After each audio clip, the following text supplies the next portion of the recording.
Hey everyone, welcome back to the Mason Cox Show. Now we've got another catch-up today and we're doing things a bit differently. Now we've got till the end of finals, we're going to keep doing these catch-ups because I know a lot of people want to hear about footy. There's a lot of stuff going on in the world and everything else. But before we start, as always, the 7 different platforms. We got Spotify, Apple, YouTube, Facebook, Twitter, Instagram, TikTok, and we are smashing that. Check us out. Follow us at the Mason Cox Show on all those. And we've got some pretty awesome stats here. I've actually been given by Brayden. We've blew past 100,000 plays now on 115,000. But I want to say thank you so much, everyone, for listening in and sharing. We want to grow this as much as we can. The community we want to grow as much as we can. So thanks again, everyone. And I just want to say a massive, massive, massive thank you. And we're really excited about the future. But without further ado, I will introduce my partner in crime, the man that is Brayden Cocks. How big? Over 100,000 awesome, plays. It's cool. That's a lot of plays. It's a lot of, like, we started this out of nothing. You know, it was an idea we had about 5 years ago to say, like, this is one of the steps in the process, you know? It's pretty cool. It's gaining momentum very quickly, which is awesome. And we got a lot of feedback off the last catch-up, so it's good that we're going to do a few over the next however many weeks. We don't know. Could be, 2, 3? Well, we've got some 4? ideas coming out. Everyone understand. We don't want to jump the gun here. Don't want to jump the gun here. But we've got some exciting stuff planned. There's no doubt. Yeah, no, I'm excited. I'm excited to be on every episode. More airtime. You told me we're 357 off reaching 5,000 followers on Apple and Spotify. Is that right? Yeah, very close. Huge. So if you have 357 friends, send on the link.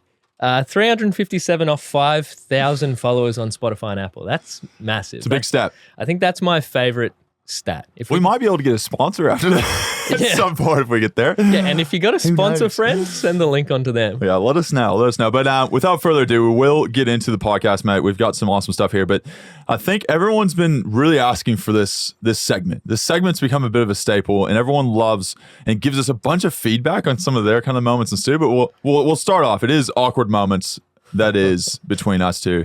We've got a few here. We've got a few in this. Yeah, normally we write down 1 in the document. I've got about 3 in there. And like some happened this morning. Some happened. Yeah, some happened over the weekend. So I'll jump straight into mine. So I got 2 housemates, and one gets an Amazon package delivered every day. Like every day. And it's like most of the time when they come to the door, my housemate's called Jim. So they say, "Are you Jim?" And I just say, yeah. Give me the package. Give me the package, mate. Like, he's never here. He's at his girlfriend's house. Pays rent still. That's great. Greatest roommate ever. It's pretty good. And but on the weekend, they deliver over the weekend, Amazon. And on Sunday, they came and said, "Hey, are you Jim?" And I said, "Yeah." And he said, "Yeah, you got ID?" Oh, no. And I was like, Not left it in the car. It just hit me for 6. I had no idea what to do. So I was just like, yeah. I'm a big fan of that, though, because I recently had a package stolen of mine, so I like the signature on delivery. Yeah, now I can see it. Now you know why. I had to just say, yeah, like, oh, did you say, am I Jim? No, I'm not Jim. My roommate is. He's here. He's not here, but he lives here. This is his house for sure. Just waiting on a mate. Yeah, so I got another package, and I was like, here's one from that I've stolen from this guy called you. No, I was like, yeah, here's another one. So I bamboozled the system, and I got the package. So Amazon, you're saying, doesn't have great security, is what you're trying to say? Yeah. What? They do, but they don't really go follow through with it. Yeah, he didn't go to the nth degree. He just went the degree before the nth. Love that. What about you? You've had a few. You've got. I've had a few on here. We'll get into them now. The very last one is the best. The very last one. I'm actually embarrassed to tell the story, but yeah. How do you just jump straight into that? I don't know. It's going to be a great transition into the last one, but I'll say one of my first ones is I don't know. It's weird because I came from America. Everyone drives on the opposite side of the road, right? So everyone drives on the right side. Everyone here drives on the left, and it's weird because people do the same walking as they do driving. So people 100%. Walk on the right side, people walk and that's how it is. Where here I find that no one really knows. It's still meant to be the rule. It's supposed to be the left side because you drive on the left. Yeah. But I feel like people just go either middle, left, right, or just kind of just do a little snake through the thing. So I had one of those things, you're walking towards someone, right, and they're maybe on their phone, you're on your phone. Then you kind of do like the awkward, like, stutter step of like left and right, and then you kind of like just mirror them, and then it just gets this real awkward looking at each other. You just kind of look at each other and go, and then you just walk past. I think the middle walkers are my least favorite. Oh my God. Because at least Does if my you're head in. walking on the right-hand side, you're like, okay, you've been living under a rock. You don't know the left and right, and you can get around them. The ones that walk down the middle and expect you to like stick up against the glass and like worst. like almost bow down to them, like throw confetti at them as they walk past. It's like, give me some room. Give me something. Give me some room. But that's what That or slow walkers get me too. we had a bit of crossover with this one because I ducked out to the supermarket before the podcast and I put my hand up and say I was walking on the right-hand side, but it was because there was a bit of slow traffic on the left. I was going around. Okay. So I was overtaking. And then this guy coming towards me, he started on the left and started drifting right. And I'm like, okay, like maybe I can work around this. And then like everywhere I went, he was following me. And I was like, one of those situations. And I was going to be like, mate, pick a lane. Like, you go right or left, whatever. Yeah. I'll go around you. It turned out he was blind. Mate. I don't know Did you how. not see the stick? I don't know how I didn't see the stick. Right. I saw him using the stick, but it didn't register in my head. You didn't say anything, did you? No. Oh, it didn't register in my head at all. But then, so I ended up going extra wide. I walked out onto like the road. Just to you felt bad and you go, you know what, I'm an absolute like, prick. I'm give everyone a I'm just going to wide go walk in front of a car and just get hit. Yeah, so I don't know. That was the way that I got around that. So are you gonna tell your last awkward story? Is there a way that I can help you get into that, or are you just gonna dive in? You know, over the weekend, I no, this has happened before, and it's only happened once to me, and it's a story that scarred my life, right? And we've talked about toilet stories and bathroom stories because I feel like a lot of awkward things happen in the bathroom, Brayden. At least it just, and it's very like it's very scarred your hush. This scarred my life forever, right? And I'll open up about this. I've had a colonoscopy. Now, if you're a listener and you don't know what a colonoscopy is, it's one of those things you probably don't want to Google. And it's someone takes a camera, goes up the back end, and decides to, figure it's like the worst job in the world. I couldn't imagine the person that goes, I'm going to med school so I can be a colonoscopist. I'm not even sure if that's a word. Yeah. And I had to go get one done, right? Not an enjoyable thing. The night before, worst thing in the world. If anyone's had a colonoscopy, they know this experience because you have to, you imagine you got to flush everything out of your system. So you take satchels, and this satchel's like it's water by the time you're done. I know this is just quite graphic for our listeners. I'm sorry, I apologize, but if you ever have to get a colonoscopy for medical reasons, get it. But I can guarantee you, it's not going to be an enjoyable event. And I was prepped, right? So it's this awkward moment. You go into this room, right, and everyone's wearing a white robe. White robe of all robes. Why a white robe for this thing? I don't know. But everyone in this room is getting the same thing. So you're all kind of awkward. It's like seriously being in a urinal when you're like, just look straight. Don't look at anyone. Don't make eye contact. Don't make small chat. It is just awkward silence in this room. So everyone in there's had the same experience. They're all it's about to go in. Yeah, they all had the night before where it's like you're eyeing off toilets as you're driving into the hospital. It's that bad.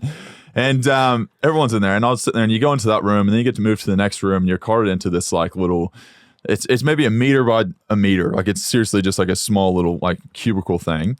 And I'm chilling there, and you can imagine what's going through your mind. You're like, oh my gosh, my stomach, like I've literally had the worst experience of my life. I never can look at my toilet again. And this lady comes in, right, and she goes, oh my gosh, I thought it was you whenever I read the paper. Mason, I'm a mad Collingwood fan. Absolutely mad. Can I take a selfie with you?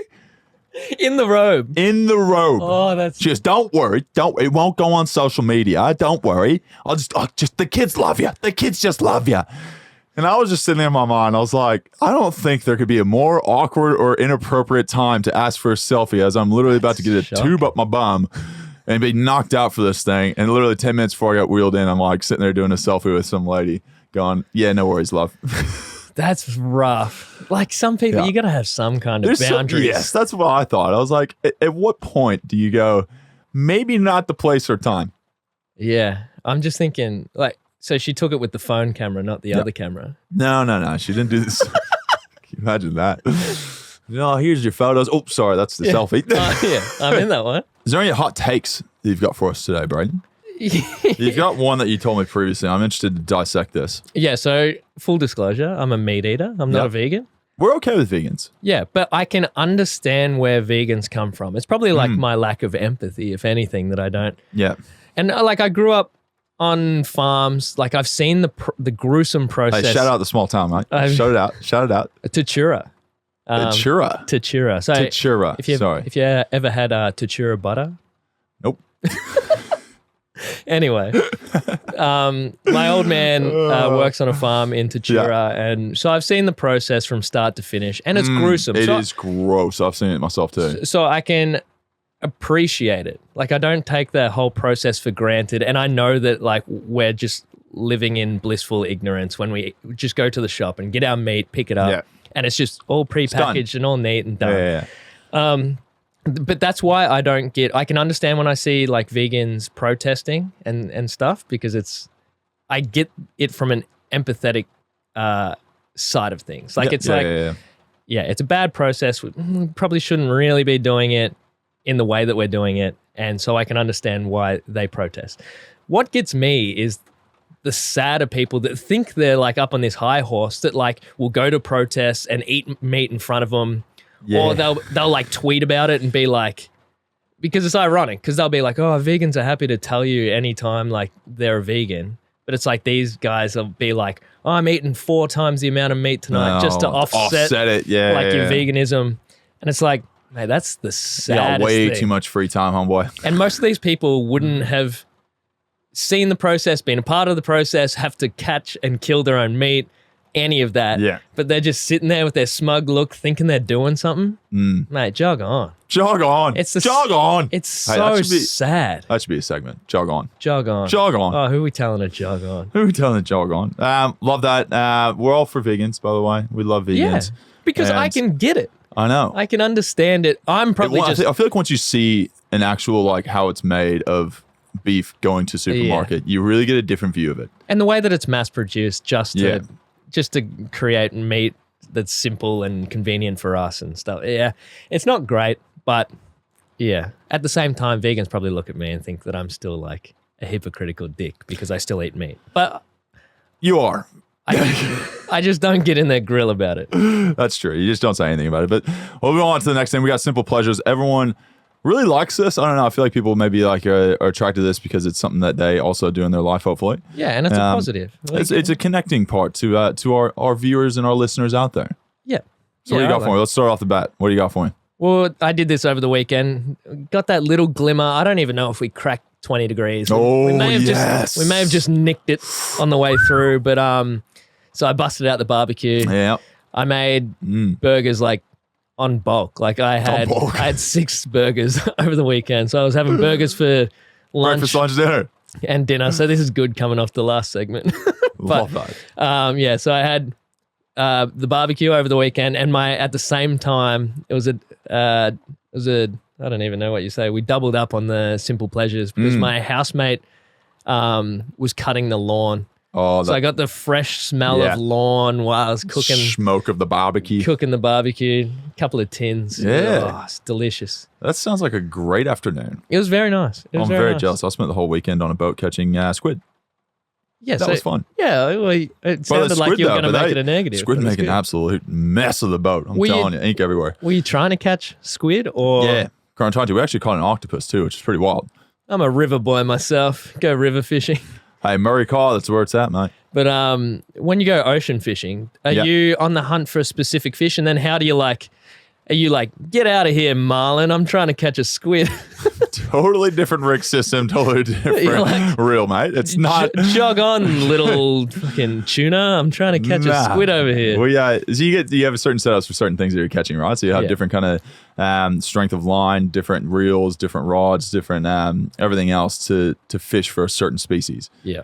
So it's very much unique to how you set it up. So if you're going marlin fishing, if you catch a tuna, that happens? Happy days. Yeah, sometimes you would do that. Yeah, probably. Yeah, cool. Well, it depends. Like a lot of times where you're fishing also is depending on what type of fish you get. Yeah. You're not going to catch a marlin in the bay. I'll guarantee you that. Oh, well. But I am going marlin fishing in the off season. We're going to have to get an update on that one because I'm pretty stoked. We got to get your mate I fished on the. We're going to get Paul Worsling on. The pod. I was hanging out with him all weekend. Good fella. Great stories. Did you get in his ear? I did. I gave a little bit of a little push. Push. He said he's keen. We just got to drive down to the peninsula. I'm going to do a little holiday down there for we had a mobile recording studio. Oh, terrible. No, we will get him on. We will get him on. But I'll go to my simple pleasure, mate. And I've recently, as you can see, maybe on the video, I've got my ears lowered, as you Australians like to say. Got my ears lowered, mate. And I did get a haircut. I don't think anyone can tell you get haircuts because I'll keep it pretty simple. they look identical. It's very sweet of you to say. Thank you like so much. All you can tell is whether or not my neck. You get like a cookie got, gross bit on the back of your neck, and you're like, I need to get it. Yeah. I need to get a haircut. Yeah, they get out of control, don't they? Gross. And we do have 30% females listening to the podcast, you know. So yeah, and I feel like the hair cutting process is vastly different. So different. My sister would always come home, no matter what. She'd come home with a haircut, and I'd think I didn't even know that she had a haircut. But then she'd be like bawling her eyes out because you didn't say anything. No, because they cut off like too much or like whatever, and it's just I don't know. It looks exactly the same, but I need to ask this to the podcast listeners grows out there. back. It does. But can I ask this about podcast listeners? Because I've had this happen before, right? So let's say you're talking to someone or a friend gets a haircut, whatever it is, and they're kind of looking at you, and you're like, hey, how you been? You get through the first 10 minutes of introducing yourself, and then the next person comes up and goes, I love your haircut. How do you backtrack on that to not look like an ass for missing it originally? Is there anyone out there that has a good excuse as to going, oh, yes, you did it looks lovely. It's always like I was going to say that. Yeah. I was thinking that. But the person's going, no, you aren't. Yeah. You dick. Yeah, no, that's a rough one. It's awkward, sorry, I'll go back to the simple pleasures. Whenever you actually get a haircut and they shave your neck. Yeah. And it's like that fresh feeling of just fresh haircut. And then I guess one of the annoying things is like, not annoying, but like I find it funny. And a lot of men, I feel like, are this too. They go, oh, do you want product in your hair? Yeah. And I'm always like, nah, I'm good. Because like I appreciate the offer, don't get me wrong. But like I'm going home to wash all the little bits of hair out of me. So nah, I'm good. Like I'm just going to wash it out in like 2 seconds anyway. So that's and do you tell them that you're going home to have a shower? Because I was thinking that the other day. I say that every time. Nah, I'll be right. I'm going home to have a shower. Is that weird to tell someone you're going home to have a shower?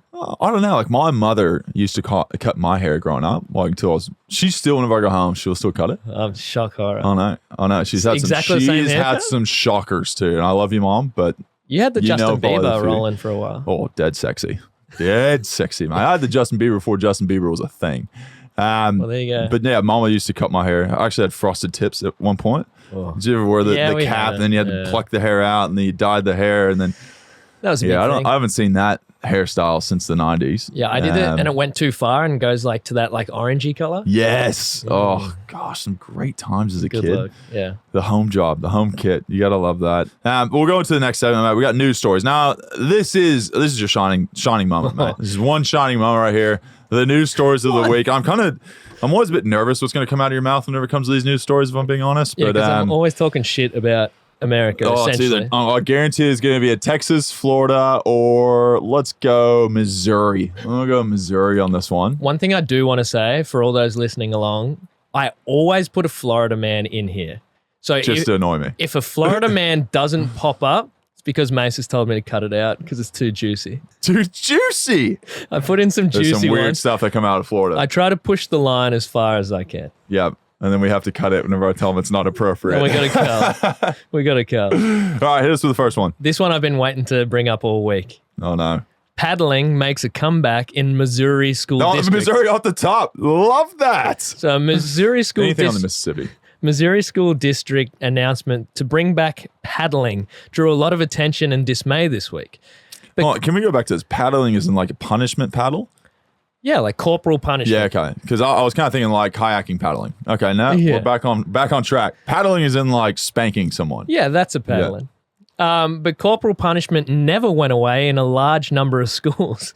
The practice remains legal in 19 states. 19 states you can paddle people. Surprisingly, mostly in the South, despite efforts to abolish it. The practice remains legal because a U.S. Supreme Court decision in 1977, the court ruled that corporal punishment in schools was constitutional, which meant that each state could make its own rules about physically disciplining students. Wow. Now, the obvious standouts in this is a large population in the South was saying, we can't make our kids wear masks. Yeah, that's disgusting behavior. It's traumatic for children. But now you can hit them with a big bit of wood. And then if an adult hits another adult with a big bit of wood, that's assault. But it's fine for an adult to hit a child with a big bit of wood. Thoughts? The South is a very interesting place, Brayden. I actually don't know what to say. It's a real contradictory kind of place. So do you remember any corporal punishment based stuff when you were growing up? Because I swear when I was a kid. Were you spanked as a child? I wasn't spanked, but I reckon like teachers used to, when they had the chalkboards, they used to throw erasers around the room and stuff. Like what? The soft chalkboard erasers. Yeah, okay. And they pelted at you. They'd throw it at you or in your direction. And like that wasn't, it was. I can only imagine the kid not paying attention, actually doing his work behind him. And old young Scotty is just sitting there going, oh, yes, E equals MC squared. Because we had a teacher, the big 1 meter rulers that used to just slap it on the desk as hard as she could. Huge, okay. And then we had Mrs. Hickey, who was good. Miss Hickey, what a she'd lovely lady. climb up on the desk and stomp her feet and like on the desk. Yeah, and like sing a song though to like. How old were you then? Bring everyone's attention back into the room. That's wild. We did the clap. Do y'all do the clap here? Like. Oh yeah. Yeah. I did that. That's a good mind trick. That's international. Yeah. That's international. How to get kids to listen to you. Yeah, just tricks everyone into like a melody, and then you're like, everyone just shuts up. Like, what did we all just do? We're brainwashed little kids. Did you ever get detention at school? Oh, all the time. Yeah. Piss off all the time. No, maybe not all the time. As if you were like a bad guy at school. You were. I did show up late a few classes. That's probably it. I think nothing too bad. I used to sneak out of school to go get like takeaway food. So there's a Sonic drive-in, which I don't know if people know what a drive-in is here.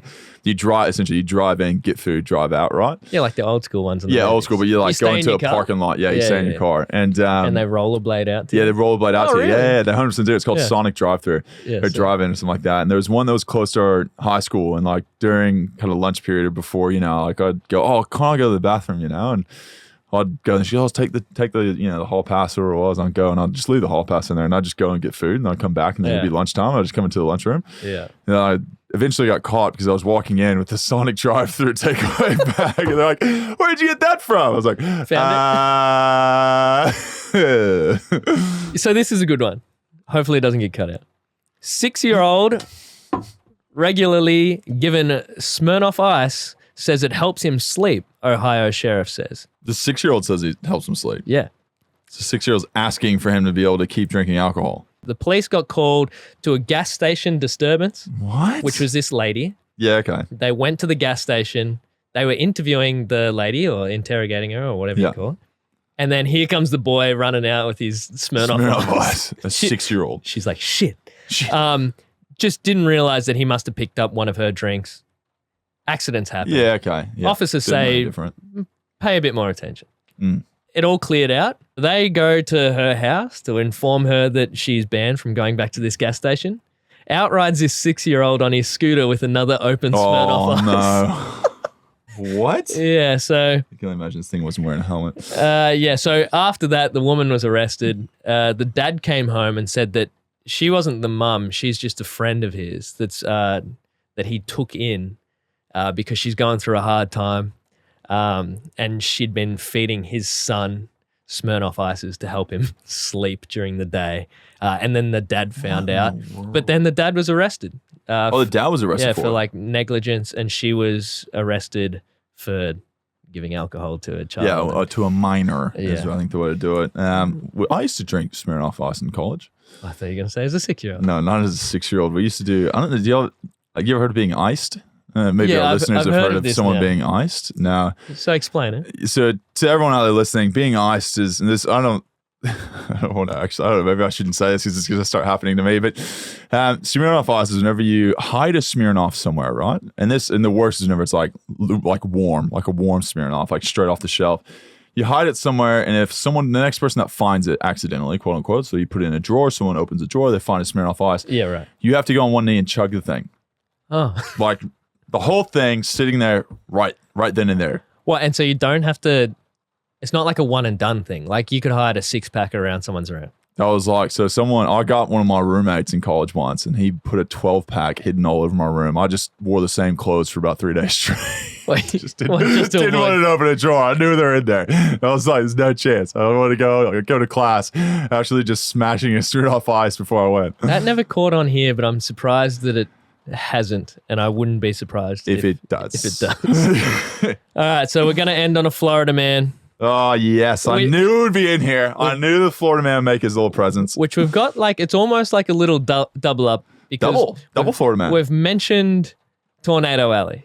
Yep. And how I think it's incredibly stupid that people live in an alley that's full of tornadoes. Yep, that's where I grew up. Yep. Florida man illegally picking berries along Alligator Alley is attacked and pulled underwater by an alligator. Yeah. Who would have seen it coming? So for those that don't know, do you know Alligator Alley? I don't know Alligator Alley. I know in Florida there's heaps of alligators. You just find them walking on the side of the road. Just wild scenarios. So Alligator Alley in Florida is a stretch of the I-75 that spans 80 miles.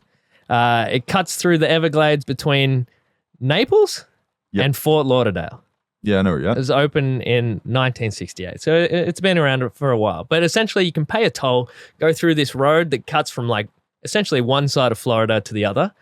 And through there is all these swampland, I'm guessing, where that's where you see the traditional hovercrafts with the big fan on the back. Oh yeah, been in a few of those. Cruising around the glades. But let me have a crack at this. Victoriano Martin called 911 in excruciating pain after an alligator grabbed hold of him near Naples. Martin was with his brother and son along Alligator Alley picking palmetto berries, which is against the law. He was snatched by an alligator. He thought he was going to die. He fought the alligator for his own life, and his brother actually helped get him out of the alligator's jaws, and he thanks God every day for being alive. Can I ask this? I don't know. I might need to know this information because in Australia you've got crocodiles, which is very similar to alligators. Yeah. Now, if you go and, the old Texas draw and you're staring one down, what do you do? I know if a shark attacks you, you're supposed to punch it in the nose or gouge its eye out or something like that. Is it a zigzag? Everyone's told me that you have to zigzag or something like that. Bears are supposed to make yourself massive and scream and everything else to stand your ground. I think that's my go-to with every animal that I don't know what to do. Stand your ground. Get big. Wow. No, but I don't think that's with... Because alligators and crocs are very fast on land, aren't they? They're fast, but I feel like fast in a straight line. If you can get around the back, every wrangler that I've ever seen jumps on the back of it. Can't get around. It can whip, but I reckon there's a dead zone either side. If you get in the dead zone, jump on the back. I feel like that's the play. For legal reasons, I think we have to maybe say that we cannot condone this. That's an absolute guess. No, but a thing that I was saying to you. Need to get Matt Wright on. Matt Wright would tell us. With Outback Wrangler. Possums here. Yep. I'm sure it goes for squirrels. Essentially the same thing. Just furry rats. Squirrels look cute as.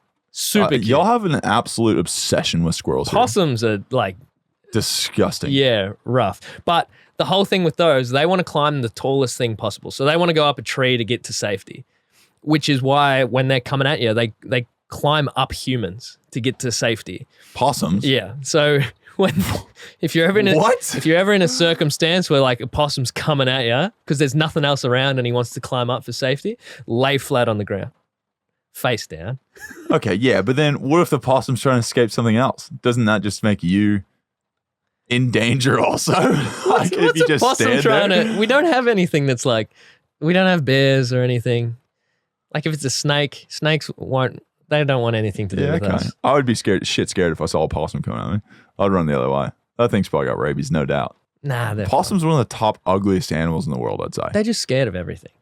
Yeah, they look disgusting. Things that I fear... They're like a rat with a long monkey's tail. Things that I fear are animals that, if they were bigger and wanted to have a crack at us, stuff like that. Imagine if there's wasps that are the size of a Rottweiler or something. Yeah, you'd be screwed. Yeah, or a rat that's massive. When I was a kid and I was out in the paddock, they lifted up these old tomato bins. Yeah. And there was a whole fleet of rats underneath that. And I was 2 meters away. So I start running and everyone is watching me. And they're go, go, go. Because I was trying to get to the back of the utility vehicle. The ute. I was trying to get to the back of the ute to get to safety. And these things were running after me. and I was wearing thongs, and they were hitting the back of my thongs and flicking up in the air. Oh, what? Oh, man, for the longest time after that, I hated rats. I'd love to catch that on video.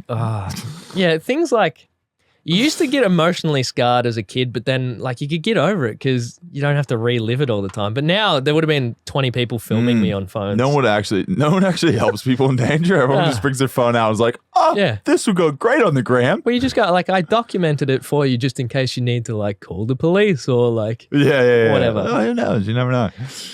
Well, I want to get into this because this is kind of going to be my favorite segment because I've really been wondering, and we've got a lot of fan questions about this also, Brayden. Yeah. How's the dating life going? Yeah, so I kept it on the hush last episode.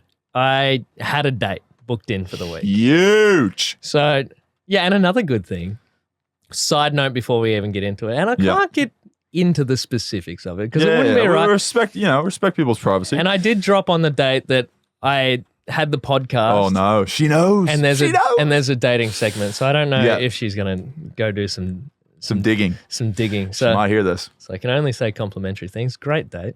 No, she didn't mind the mustache. So I didn't mind it. We're keeping it then. I think I'd go even further. She said that she liked the mustache. Huge. So I think we're keeping it. Can you grow the sides out and get a little curl to it? I reckon you start doing that. I don't know if that's the way to go. But so I had a first date and it went well and drank a fair bit. Yeah, I heard you went through a few bottles of wine. Yeah, let's just say a few bottles of red. And it was good. Yeah, flowing conversation went really naturally. So that being said, we've both agreed to a second date. Both agreed. Love that. It's not like I just agreed and texted her a time and place and hopefully she's there. Yeah. So that's that, right? Yeah, okay. The most success was... Best part of the date, what was it? Well, what? Like the conversation? Surely, she's got a, lovely background or, she's very beautiful and pretty or her eyes maybe. Yeah, all of that. I'm just trying to throw things at you and hopefully you take one and say all it. All of that. No, the conversation flowed. And now I had a lot of advice, which I really appreciate. So like she gave you a lot of advice or our listeners did? No, our listeners did. Our listeners DM'd us, which was great. Awesome. Because we put it out there. Didn't know if people were going to get back to us, but like... Can you tell us one of the things you used in the date that one of the listeners said? Well, the number one thing was pretty evident. Don't be a dick. It's pretty obvious, but okay. So I tried my best. And then a lot of people agreed with your analogy of the baggage. The baggage, really? Yeah. Okay, I like that. So don't take all your baggage all at once. Check it in slowly over time, which I feel like I did a good job of. Because like sometimes when you're having a couple of drinks and then you just like open up a bit too much. So I reeled it back in. I was as good as I could be. Yeah. I still open up a bit too much. Maybe I took one case. Yeah. So we're a little bit down the track of that. But this is where I need your help again. So first date is always, I feel like it's easy. It's you get to know you. You go for drinks or you go for coffee. There's like two things you can do. Yep. Now second date, it opens up a bit more. Like do you go for more of like a sit down dinner? Or do you do an activity-based date? I think either's fine. Probably check her vibe on how much she likes activities. Some girls are not kind of like, if you're going on like a hike or something like that, some girls wouldn't be a hiker. Yeah, it'll be weather-based. I was thinking... I think a nice sit-down dinner you can, would be good, but you kind of did that last time. I've stuffed it up before, surprisingly. I had my biggest car crash date that I can remember is I tried so hard and I did like a 3-part date, which is like the biggest overkill ever. Because you committed. Yeah, so my end goal was to go to the Coburg Drive-In, which nice. I don't like the movie thing. Now being older, you're just sitting next to someone for 2 hours and then you go home. So I'm not if you're not good at conversing, a movie's good. I'm not a big movie-based guy. But so like without... taking up too much time. I went, okay, the movie doesn't start till 9 o'clock. I know, I'll start off by going to the ice skating rink in Docklands. Oof. Well, let me tell you, Just figure out don't ever do that. on a first date. So, as you do, I paid the money, got us tickets, we went in. Oh, God.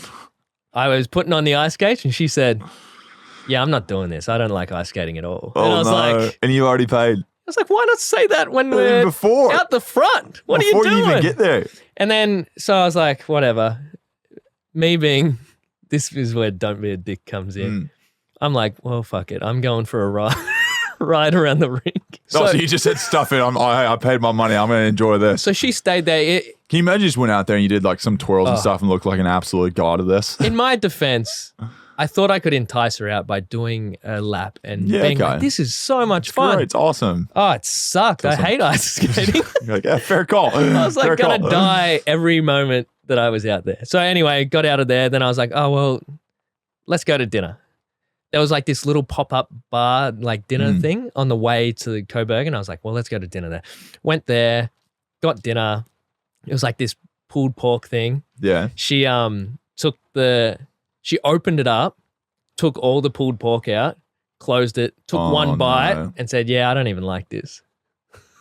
This is the same girl. The Same three-part girl. date. And so then I was like, nah, stuff this. Like, would you ever just go, hey, let's just mutually agree. This isn't working out. I was packing it up. I want to actually enjoy the rest of my day. Maybe ask the viewers this. Has anyone ever just like looked in the middle of a date and just gone, look, it's not working. Maybe you don't look what I thought you looked like, or maybe like that. Maybe, you know, this just we're not vibing. Like you can tell, and the conversation's terrible, and you're going, this isn't going to work. And you just leave like halfway through the date, or maybe like appetizers, and you're like, I don't even want to eat the rest of this menu. Like, because it's just going to be a pain in the butt. There would have to be so many, surely. Well, maybe we should ask this. I'll ask this. What's your best way to get out of a date? What's your bailout? Well, you can't thing? just smoke bomb, can you? No, but you can like, do you have a friend that's got you on? You send a text and go, hey, call me, emergency, someone's in hospital, you need me to drive, the roommate, if I text you this word, pineapple. Like something like that. Is there a safe word to like for your friend to call up or something? Call thing's good. Yeah, okay. Yeah. But then the other person's like, chances are this is actually, they're trying to bail on me. But then I don't know. I'd be like, you know, I'm okay with it. We obviously know this isn't going well. Yeah. Can I tell you a terrible, horrible date I had once? Yeah, please do. I was 16. Scarred me for life. Is this why you're still single? You would say? Yeah, I'd almost say so. I was about 15, 16 or something like that. This girl named Ashley. Lovely gal. And one of those friends, you know, you're like, oh, maybe, you know, like friends, you know, take it to the next level. Oh, that's always so And risky. she was like, oh, and I was talking back and forth, and she was like, oh, I want to see this movie. And I was like, oh, okay. I was like, well, why don't we go together, you know? Guess what the movie was? Chicago. Okay. The musical. Big fan of musicals? I had no intention to want to go see Chicago, but I wanted to hang out with her. So I was like, you know what? I'll go to Chicago. All good, right? Isn't that the idea that you're like, you almost want to pick a bad movie? Nah, well, but then you just want to leave. But anyway, so this happens, right? I'm before driving, so mom drops me off at the movies, AMC. Thanks, mom. Hashtag J Cox, love you. And she doesn't even know this, but drops me off, right? I get into the movie theater, and she's like, I texted her, I was like, where are you at? And she goes, oh, sorry, something's come up. So I'm in Chicago at the movie theater by myself, and I just watched the whole thing. On my own. I didn't want my mother to know that I got ditched at a date. Therefore, I had to just sit there for 2 hours watching this movie I wanted nothing to do with. She came back, picks me up. She goes, how was it? I was like, good. Great time, mom. Loved it. She's a lovely gal. Unfortunately, she's moving to China next year. I will never see her again. I got left and ditched at Chicago the movie of all things. I'm so glad you shared that. Maybe I'll drip feed a few dating stories throughout my times over the next few. We got a few podcast catch ups coming up. That makes me feel so much I'll go one dating story per pod. So as we say, you love the dating chat. I love the footy chat. Yeah. So I always say dating's my favorite thing to talk about, and footy's your favorite thing to talk about. Dating evidently seems to be other people's favorites, but I wonder how it's going to pan out now that it's like, it's not so much of a car crash. I'm coming good. Well, maybe it's setting me up to fail big. I'll tell my car crashes while you go well. Yeah, I like that. Okay. So we got to hammer through this footy chat. Got a lot to cover and not a lot of time. So we're in the pre-finals bye period. Yep. get a bit of a break. You went down the coast and all of that. So are you a fan of the pre-finals bye period? Yes, I am. Just from a selfish point of view, or from you get to heal, recover, and load up for finals? Yeah, a bit of both. I think everyone enjoys a bit of like a break before finals, because finals time is a totally different beast. Like there's a lot of attention. Obviously now from 18 teams, you go down to 8. So now all the media turns into those 8 teams, and the rest of the 10 are just, go off on holidays. So you feel like you might have twice the media attention that you usually have. So there's a lot of scrutiny and everything else and whatnot going on, a lot of dissection of the games and all that jazz. But it's a good kind of refresher, and then you go into the finals. But I was telling someone this recently. I said I think it's good because it gets everyone to maybe heal, maybe brings back some people from injuries, and it allows the quality of games in finals to be better. But does it benefit the bottom 4 of the 8 more than the top 4? What sense? That they get a chance to like recover and reload, given they've got one chance, as opposed to like the top 4 earns the double shot. You want to get the bottom 4 while they're like... No, I think the double chance is good enough of a carrot, I think, for people anyway. Because in the US, there's no double chances. Like you lose, you're out kind of thing. But that's why I want to bring up the final structure, the wild card weekend. Yeah, there is like a double chance type scenario. There's like a double chance and a half chance. So in that gap, this is, I don't know if you know him, Nathan Buckley. He was on SEN this morning, and he proposed a wild card weekend that falls in this bye period, and almost use it to leverage and promote the AFLW. So you have curtain raisers into the wild card games. So 7th versus 10th, 8th versus 9th for the last 2 spots in the 8. Do you like the idea of like a wild card weekend? What's it bring in America? Because I don't really know the vibe of it in America. Yeah, there is. So NFL has a wild card weekend, and even I think NBA did a play-in. They're doing that nowadays too. I'm not sure if they kept it after the COVID bubble, but yeah, I actually don't mind it. It brings new eyes. It brings obviously new pressure because like it's win or go home for these teams. Feels like you get an extra week of finals. It is. That's what it is. Is essentially you get more eyes for a longer period of time. And it also takes away any advantage for those bottom 2 sides of the 8 because they don't get a break. So they're playing one extra game if you're bottom 2 of the 8. Yeah. Yeah, I don't mind it. If I'm finishing 7th or 8th, that'd be pretty filthy that they changed it, that year or whatever it is. But I think in general, I really like the bye week. I mean, I think just there's so much. I know for me, from a physical and mental standpoint, you feel so much fresher after having a week off, and you go into this finals period knowing that the next month is going to be pretty crazy, hopefully. Yeah. And you kind of get into this, I guess, this mentality of knowing that and being able to prep yourself for a week forward. So. I do like the wild card weekend though, because I think it is something that can add eyes, adds chatter and stuff during this bye week. It's not like this kind of dull period, then we're bang straight into it again. It's like we can maybe siphon this out over a longer period of time. So I don't mind. I actually, I like the AFL. They probably will try it out and then see how it goes. But maybe they'll bring AFL X back. Who knows? Maybe when we introduce more teams, when we get Tassie in and Townsville. Townsville, you reckon? No, I have no idea. No, I don't think they'll go back to Queensland. Last one on the footy chat, and it's going to come up for you soon, is, hopefully later rather than sooner. Yeah. But the off-season and Tom Brown, breaking Tom Brown news, said that there will be about 30-odd, not 30-odd Essendon players, about 30-odd Essendon players.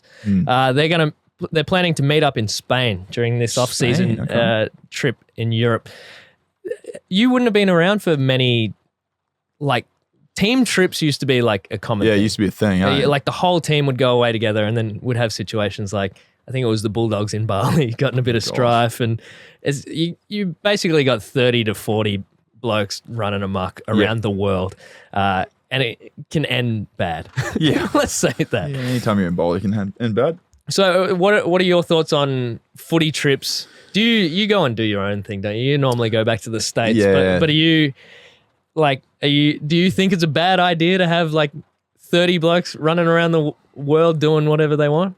I think it's terrible. I think in this day and age, everything's documented. So really, like, if you're going to be an idiot, people will find out, even if you're in a different country. But I think there's a certain amount of kind of camaraderie and memories made on these trips and stuff like that. And like, I don't know, maybe if you just keep, these things that if you do something that's, like having a few too many drinks or whatever it is, like don't be an idiot going out in the public, like just do it around your mates, that you trust. So I've never been invited to a footy trip per se, but we haven't. Yeah, no, I'm very lonely at the club. We just don't really do them. Like there's little groups of maybe 5, 6, 7 that might go and do like a little trip together. But breakups, and then the breakups. It's not like a whole team going somewhere anymore. Yeah. Like there used to be that. But like you said, I'll go back to the States. I haven't seen family for however many months, and I go spend my time back there with them. And I'll catch up with the guys in the U.S. here and there. Like Tom Phillips was in the U.S. last year. I caught up with him, an old teammate of mine, and. Guys that kind of roll through the same place, same time, you kind of say hi. But yeah, I don't know. I think they're fine footy trips as long as you can be mature enough to handle situations. I feel like it's more your list because it's like if you guys went away and you had smart people like yourself and Darcy Moore there to like somewhat look after the young guns. The older responsible statesmen of the club. Pendle's sipping on his soda water, protein shakes or whatever, and going in for his morning runs. Like you're not getting in trouble. But if you're like one of those more party prone teams getting out there, I figure it's more based on your list. I don't subscribe to like. They had a bad year. But I don't think you should tell someone they can't do something. Can you imagine Tom Brown and everyone else going, nah, you can't go on holidays together. You can do it individually, but you can't do it together. I feel like the reaction from... Not saying that he's saying that. Like media personalities is more often than not like, oh, you perform poorly, therefore you can't have a life. Like you need to put 100% of yourself into training to make sure you're good next year. And it's like, well... Like we know that doesn't happen. Mental health's a real thing, and if you don't escape like the 365 nature of like why do you think everyone wants to go overseas? 100%. Because there's so much scrutiny in one town. Yeah, so I feel like bottling it all up is more likely to have a bad result. Yeah, 100%. Like if you keep telling people they can't go out or whatever, you end up having people sneaking out on their like short weeks and having drinks during the week or like whatever. Like. It always leads to bad things through that. I think it's just like you have to. And once you get to off season, it's no one else's business really what you're doing. Yeah, absolutely. And no one really cares. I mean, you can still get in shit legally. If you don't get anything to like if you're not in jail or anything like that, or you got anything to do anything that's detrimental to anyone else, whoever it might be, like it's no one else's business. Like just go enjoy your holiday as if someone would whenever they get a vacation from work and they spend 2 weeks in wherever Thailand, wherever they go. It's like let us be. There's not everyone's going to be able to make the 8. Yeah. That's unfortunate, that's a fact. Every single year there's going to be 10 teams that are not going to make the 8. And let them live.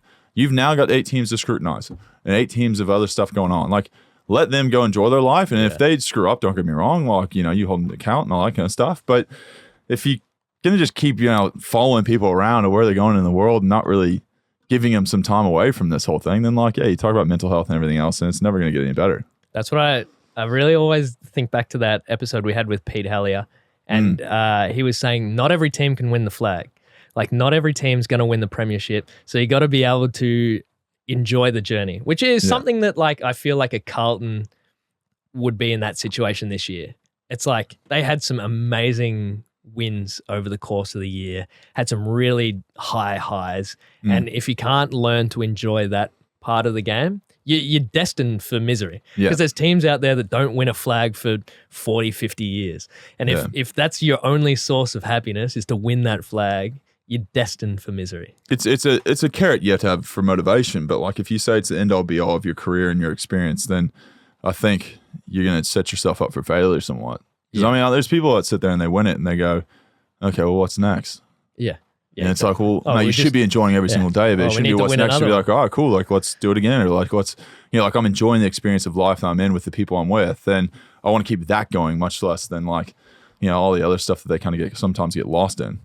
All right. So let's quickly jump into fan questions. We've got a few to get through before we wrap up. Your goggles. Yep. They were stolen. A lot of questions on this. I know. There's a perpetrator out there I'm looking for. Look for a guy wearing goggles in the street. Dog the bounty hunters after him. Imagine opening up that. He's like, I've got the bounty here. Oh my god. Opens it up and it's goggles. So I can see. Send me a ransom note. I'll probably actually pay him. Give us an update on the goggles. Yep. So they've been stolen. It's official. They've gone through the CCTV. They've got a photo of the guy. They won't give it to me because I want to put it on social media. I want to pin this guy down. I want to corner him. I want to find him. Why would they not give it to you? Yeah. Well, I said, oh, it's like a stolen package. I say it's actually burglary because it was actually inside closed doors. Right. So they essentially stole it from the mailroom of our complex, took it out, and then took a few. I had a couple of packages in there. Just like walked in, took them, and walked out. And I talked to my neighbor, and they said, "Oh no, we saw it in there." And then I went down, and it wasn't there. So I had to go to the police station, which I've never had to go to a police station. Yeah. I didn't really know how to do it. I was like, I'd never been inside, so I just like walked in, and the fellow starts, writing down information, when it happened, where was that, blah blah blah. And then this sergeant comes in, he goes, "Hey, Coxie, what are you doing here, mate?" And I was like, I got a package store. And he goes, "Oh, what's in the package?" And I was like, "Oh, lenses for, like playing and stuff." And he was just like, "Oh, no, are you going to be able to play next week?" And I was like, not if you can get this done earlier. I was like, I'll say no if that makes you actually care about it more. And he was just like, "Oh, we'll get right on it, mate. We'll get right on it." So they're all Collingwood fans at the local police station, which definitely probably helps out. But there's been no update. I'm trying to get the police image of the guy, and I want to corner him and just go all kind of, inspector Dog the on bounty him. Yeah, hunter. dog the bounty hunter on him. And I'm going to confront him, and then, all that kind of just. But the thing is, though, is if someone steals a package, right, there's low probability that they kept those things because they're no value to anyone else because they're very custom. It's about $3 or $4 grand worth of lenses. Hold on, before we move on, because $3 or $4 grand worth of lenses, and these people have helped me out. I got to shout out the place that does it. So if your son, kids, know anyone that's looking for goggles, isports.com.au, huge fans of them. They're absolute legends. Say John, I said hi. Get around them. See, my first thought was like, thank God it was lenses and it wasn't like a package from Sexyland or something. Might actually resell that. No, just lenses, mate. Jumping into this one, because you posted on Instagram when you were out on your trip down south. You said you went swimming in the ocean once and you were attacked by seals. Seems a very Mason Cox thing to happen. It is. I do some weird things in my life. And I was getting scuba certified, so I was getting my scuba diving license. It's very unique. And they were like, "Hey, you want to do something different?" And I was like, "Yeah, what's up?" And they're like, "Oh, we go to this."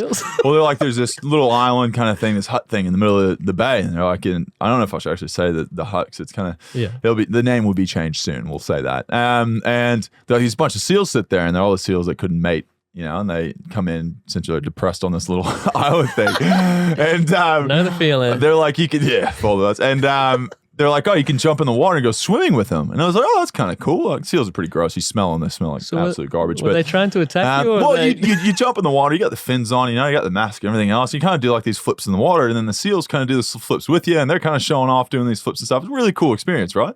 And I was kind of having a bit of fun, doing all this stuff. And then the seal is like kind of real curious this morning. He kind of comes up to me and he's kind of just like sitting there staring at me. And I was like, "Oh gosh, now I don't know how to do this. So I kind of know really what to do." And I'm like, "Oh, I'll do a flip. Hopefully it kind of mimics it, And I do a flip, and I've got my arm out doing a flip, trying to like, get the water to turn. And the seal just comes out and shows its teeth and like tries to nip at my hand. I was like, "Oh, no, I'm out. I just like stood to the surface, straight raise the hand, boat, come back. I need to get picked up. I'm out this thing. No chance I'm dealing with these seals again." And I just bounced. That was the moment I almost got attacked by a seal. It was a great experience. It sounds to me like they were a little frisky. They were a little frisky. That's probably why they're at the hut by themselves. Trying to get a little piece of the Mason Cox. I think one last one before we run out of tape. Who is your Brownlow tip for this year? Brownlow tip. The midfielders award for the year, I think, is going to go to Bit of tone. Yeah. It's a dumbass award, to be honest. Like, it just makes no sense. I'm going to say maybe like Clayton Oliver or something. He always gets touches in a game. I reckon he's going to be pretty good. Yeah. Angus Brayshaw, he's pretty good. I want to throw a left field out there. I'm going to say, I want Ben Brown to win. I want a forward to win. Ben Brown won't win it, but like, I love Ben Brown. He's a legend. Pickett. Yeah. He's my man. Mate, Pickett. Love Melbourne for I don't know why I always end up watching them. They're on prime time all the time because they won them obviously last year. So I think they're always in prime time. But my man Pickett, if he gets like more than 10 votes, I'm happy days. But midfielders award, it is. Don't tell me any different. You should get another 3 for Queen's birthday. Shout out to the Queen. I don't know. Well, Clayton Oliver got the medal, so still salty. Anyway, no, I want to ask this. Okay, so what are you watching? Because I watched this ridiculous show, and I want to tell people they need to watch it. I did watch the new Game of Thrones spin-off. Yeah, good. It was good. It started really brutally. Yeah, like the first episode is brutal. I'm watching this thing called Untold with Monty Teo, and it's a college football guy who gets catfished. Crazy story, I'm telling you. Like, you'll be on the edge of your seat. Two parts to it. Insane. Check it out. It is my recommendation of the week. Well, there you go. Anyway, that'll be it. We'll finish up, mate. But I want to say a massive thank you to everyone. We'll get the big 7. We got Spotify, Apple, YouTube, Twitter, Facebook, Instagram, and TikTok. Almost lost it there. But I want to say a massive, massive thank you. 100,000 downloads, 100,000 plays, 115,000 we're at now. I want to say a massive, massive thank you for everyone for jumping on. Share it with your friends, everything else. It is something we're very proud of that we started from scratch and something we definitely want to build. So I want to say a massive thank you to all the fans out there, everyone that's listened, and a massive thank you to you, Brayden, for helping out behind the scenes and being on the pod now. So good luck for the weekend. Yeah, thanks, man. I appreciate it. Should be good fun, and we'll catch up again next week. All right, thanks everyone for listening. See ya.